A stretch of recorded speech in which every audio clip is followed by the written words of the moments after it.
Hi everyone, आज हम शुरू करेंगे केस स्टडी क्वेश्चन जो कि 2024-25 में सीबीएसई के पेपर में आया हुआ है from the topic application of derivatives. पहले स्टेटमेंट को रीड करते हैं। A small town is analysing the pattern of a new street light installation. The lights are set up in such a way that the intensity of light at any point x meters from the start of the street can be modeled by f of x is equal to e raised to the power x sin x, where x is in meters. Based on the above, answer the following. First part, find the intervals in which f of x is increasing or decreasing, where x is belonging to closed interval 0 to pi. तो पहले हम first part के लिए function पहले लिखते हैं। f of x is equal to E raise to the power x sine x। First part में हमें क्या बताना है कि किस इंटरवल में फंक्शन इंक्रीजिंग है और किस इंटरवल में डिक्रीजिंग है। तो उसके लिए क्या करना पड़ेगा, डेरिवेटिव फाइंड आउट करना पड़ेगा। तो यहाँ पे हम लगाएंगे product formula u into derivative of v plus v into derivative of u। u यहाँ पे क्या है, e raise to the power x, v क्या है, साइन x। अब e raise to the power x को हम कॉमन निकाल लेंगे, ये हमारा आ गया derivative.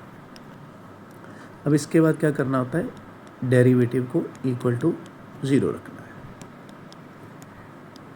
e raised to the power x cos x plus sin x is equal to 0. Either e raised to the power x is equal to 0 or cos x plus sin x is equal to 0. अब e क्या है, e की approximate value क्या होती है 2.7। मतलब ये base जो है, बेस ये वाला जो है ये है positive, so this is a positive quantity. अब किसी पॉजिटिव बेस के पावर x हो वो कभी भी 0 के बराबर नहीं हो सकता। तो इसका मतलब यहाँ पर हमें कोई भी x की वैल्यू नहीं मिल सकती, ठीक है, क्योंकि बेस क्या है पॉजिटिव और पॉजिटिव बेस की पावर x है और इक्वल टू 0 है, तो यहाँ से हमें x की कोई वैल्यू नहीं मिलेगी। हम आगे चलते हैं अभी। तो यहाँ पे sine x is equal to minus cos x, sin x by cos x is equal to -1, tangent x is equal to -1। अब टेंजेंट x की वैल्यू -1 कहाँ पे होती है, अगर मैं डिग्रीज में लिखूं तो मैं लिख सकता हूँ 135 डिग्री, ठीक है। और हमें ये भी ध्यान रखना है कि इस इंटरवल के बाहर हमने नहीं जाना, ये ध्यान रखना है आपने, ठीक है। इसलिए मैंने x की वैल्यू क्या रखी है 135।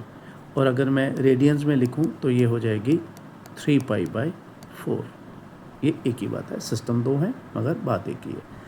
अब हमें चेक करना है कि कहाँ पे फंक्शन इंक्रीजिंग है, कहाँ पे डिक्रीजिंग है। तो अब मैं क्या करूँगा, जो पूरा इंटरवल मेरे को दिया गया है वो है 0 से लेके पाई तक, या मैं यहाँ पे ऐसे भी लिख सकता हूँ 0 डिग्री से लेके 180 डिग्री तक। ये इंटरवल मेरे को यहाँ पे दिया गया है।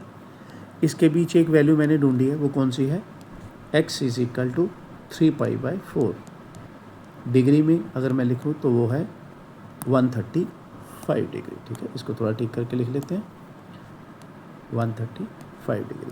अब हमारे पास दो इंटरवल्स हैं, एक इंटरवल है 0 से 3π/4 और दूसरा है 3π/4 से पाई। अब हम चेक करेंगे 0 और 3π/4 के बीच बीच, मतलब 0 और 135 डिग्री के बीच मैं ऐसे करता हूँ, एक वैल्यू में x की 90 डिग्री पे चेक करता हूँ कि डेरिवेटिव जो है उसकी नेचर क्या है, ठीक है। f' की नेचर क्या है, इसकी नेचर मैं चेक करूँगा। कोई एक वैल्यू मैंने 0 और 135 डिग्री के बीच रखी है। तो चलिए पहले मैं डेरिवेटिव लिखता हूँ। यहाँ पे डेरिवेटिव ये था मेरा, ठीक है। इसमें मैं कौन सी वैल्यू रखूँगा, ये वाली x is equal to 90 degree. अब देखूँगा इसकी नेचर क्या आती है, 90 डिग्री बोलो या π/2। तो यहाँ पे एक ही बात है, जैसे मैं यहाँ पे ये भी लिख सकता हूँ तो ये देखिए e raise to the power pi by 2 cos pi by 2 sine pi by 2। अब e raise to the power pi by 2 क्या है? ये एक पॉजिटिव क्वांटिटी है क्योंकि इसका बेस पॉजिटिव है। कोस पाई बाय 2 हमें पता है, कोस पाई बाय 2 क्या होता है? 0।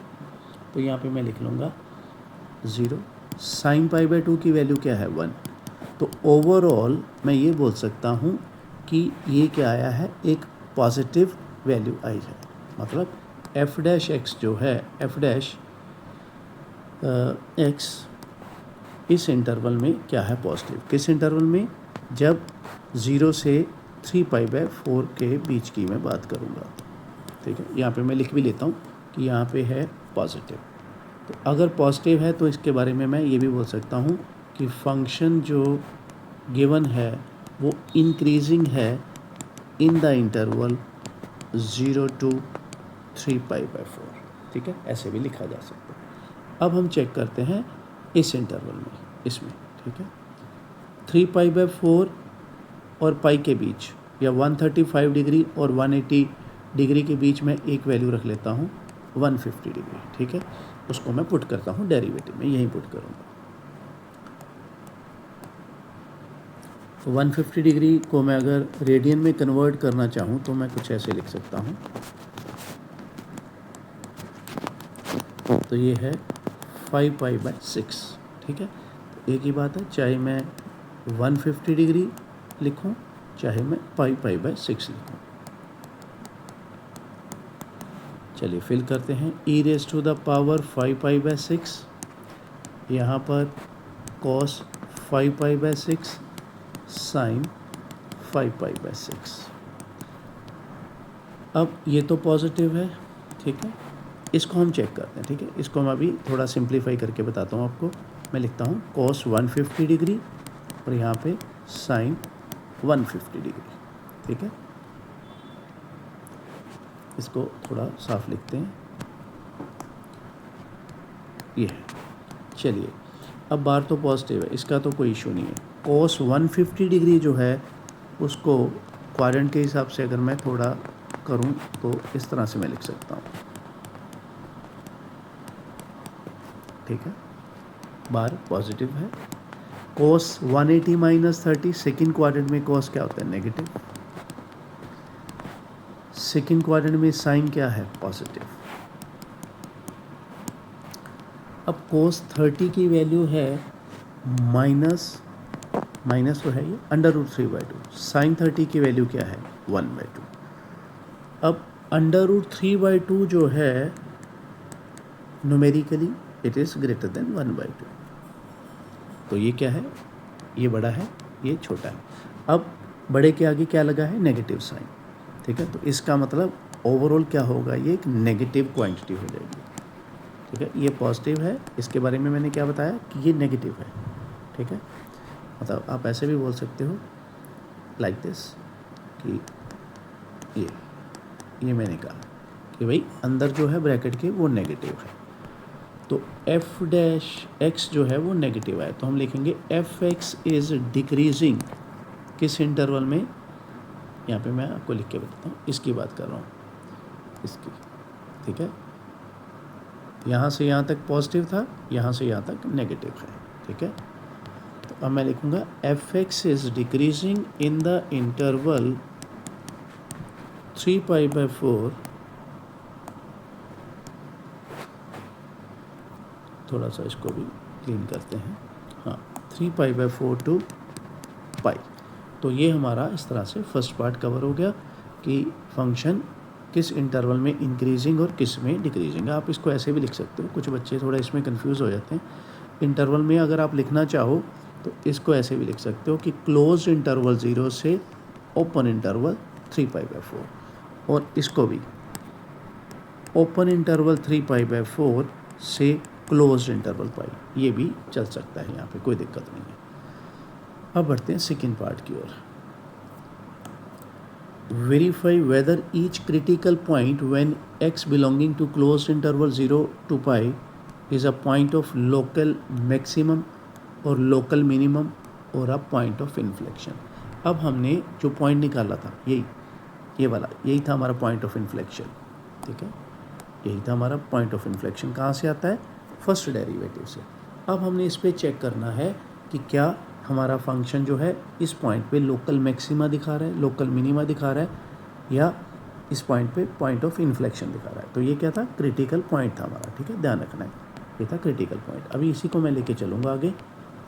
तो सेकेंड पार्ट के लिए सबसे पहले मैं लिखता हूँ डेरिवेटिव, ठीक है, जो हमने शुरू में निकाला था, ये था हमारा डेरिवेटिव।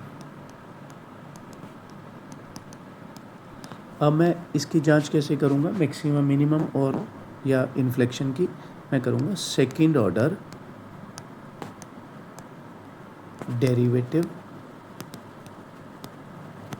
टेस्ट की मदद से मैं इसको चेक करूँगा। उसके लिए मेरे को क्या करना पड़ेगा? इसका डबल डेरिवेटिव मेरे को निकालना। तो ये u है, ये v है, u into derivative of v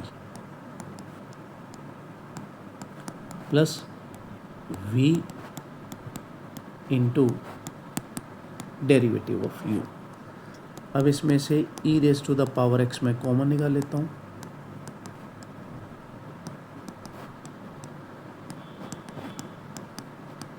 यहाँ पे ये कैंसिल हो जाएगा और ये बचेगा e raise to the power x into 2 cos x। ये है मेरा डबल डेरिवेटिव। अब इसमें मैं क्या करूँगा? वो क्रिटिकल पॉइंट जो मैंने निकाला था, अब यहाँ पे दोबारा निकालने की ज़रूरत नहीं है क्योंकि वो सेम स्टेप है, ये वाला मैं फिल करूँगा, ठीक है। x की वैल्यू 3π/4 और you can say x is equal to 135, ठीक है, 135 डिग्री। इसको मैं फिल करने जा रहा हूँ यहाँ पर, double derivative e raise to the power 3π/4 2 cos 3π/4, ठीक है। अब यहाँ पे देखिए e रेज टू पावर 3π/4 क्या है? ये तो पॉजिटिव क्वांटिटी है, जैसे हम पहले भी बात कर चुके हैं। यहाँ पे मैं एक बार लिखता हूँ 3π/4 की जगह पे डिग्रीज में लिख देता हूँ, ठीक है, थोड़ा आपको आसानी रहेगी समझने में। और cos 135 क्या है? 180 माइनस 45। और सेकेंड क्वाड्रेंट में cos क्या है? नेगेटिव। ये मैंने नेगेटिव साइन लगा दिया। तो अब मैं यहाँ पे भी बोल सकता हूँ कि भाई नेगेटिव ही आएगा, पॉजिटिव तो आ ही नहीं सकता। अगर आप आगे लिखना चाहते हो तो इस तरह से चाहे लिख लो, ये है, ठीक है। यहाँ पे ये नेगेटिव आ गया। तो अब डबल डेरिवेटिव जो है अगर नेगेटिव आ जाए, डबल डेरिवेटिव अगर नेगेटिव आ जाए तो हम क्या लिखते हैं? Therefore f(x) is maximum at x is equal to 3π/4। मतलब 3π/4 पे क्या बन रहा है? हमारा लोकल मैक्सिमम बन रहा है, या ऐसे भी बोल सकते हैं it is point of local maxima. तो अब हमारा, मेरे को लगता है कि हमने सारा कुछ जो है डिस्कस कर लिया है। बस यही पूछा था इस क्वेश्चन में। तो इसी के साथ हमारा ये जो केस स्टडी है ख़त्म होता है, ठीक है। अब आगे जो है इसी प्लेलिस्ट में आपको मिलेंगे और सॉल्यूशन जो कि CBSE बोर्ड से रिलेटेड है, पंजाब स्कूल एजुकेशन बोर्ड से रिलेटेड है, या क्वेश्चन बैंक है, या कुछ सैम्पल पेपर या CBSE के प्रैक्टिस पेपर्स हैं, वो सारे इसी प्लेलिस्ट में मिलेंगे। इस सॉल्यूशन का PDF आप डिस्क्रिप्शन बॉक्स से ले लेना। अगर आप नए फ्रेश केस स्टडीज़ करना चाहते हैं तो आपको नई एक प्लेलिस्ट है मेरी जो fresh and new case studies वाली, ठीक है, उस पर आप जा सकते हो। उसमें आपको सारे केस स्टडीज़ जो हैं चैप्टर वाइज मिल जाएंगे, ठीक है। अगर आपको सारा समझ आ रहा है, अच्छी तरह से कंटेंट आपका कलेक्ट हो रहा है, बोर्ड की तैयारी अच्छी तरह से हो रही है, तो आप ज़्यादा से ज़्यादा लाइक करें, शेयर करें, कमेंट करें, सब्सक्राइब करें, ठीक है, ताकि ज़्यादा से ज़्यादा बच्चे इसका फ़ायदा उठा सकें। Thank you very much and have a nice day.